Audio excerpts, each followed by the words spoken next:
I was scared to death.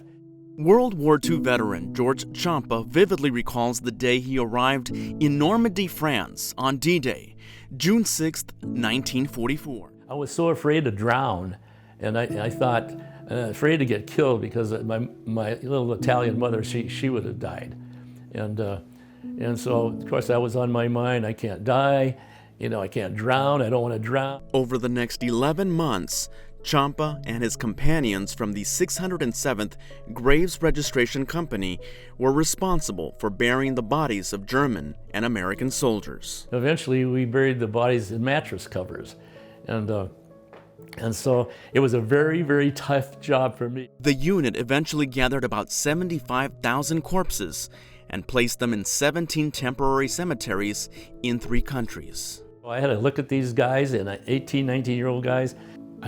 Only way I could do it is like a robot, because when you look at their face, you want to turn your head away. You're looking at bodies in all conditions, unimaginable. Ciampa chose not to talk about the war when he came back home to the U.S. He wanted to forget it all. For half a century, he kept what he witnessed to himself. It wasn't until Ciampa returned to France for the first time since the war that he was ready to talk about his experience. Then, in 2006, Ciampa returned to Belgium with 4 Torrance High School teachers and 2 1st Division veterans to film his first documentary.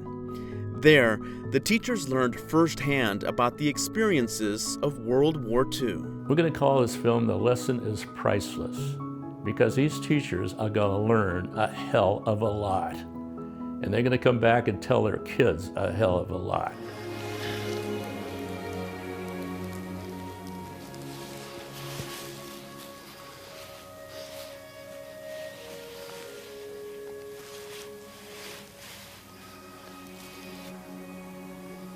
This is the first time I had an opportunity to come to the gravesite.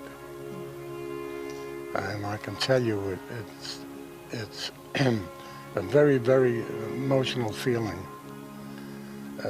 Bob was an outstanding soldier.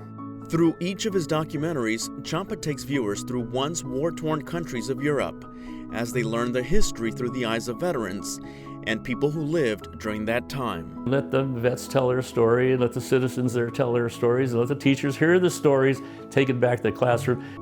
Now, at 93 years old, Ciampa is working on his 6th documentary, the 75th anniversary of the D-Day invasion of Normandy, France. The kids are going to see the film. They're going to see their teachers talking to people who are crying, who've lost members of their families, who are deprived of their own freedom for those years. Of the 16 million Americans who served during World War II, less than 500,000 are alive today. Ciampa wants to share as many of their stories in hopes of teaching the younger generations about what he says is the high cost of freedom. As I told my wife, if I drop dead doing this, so be it. I'm doing what I want to do, what I think I must do.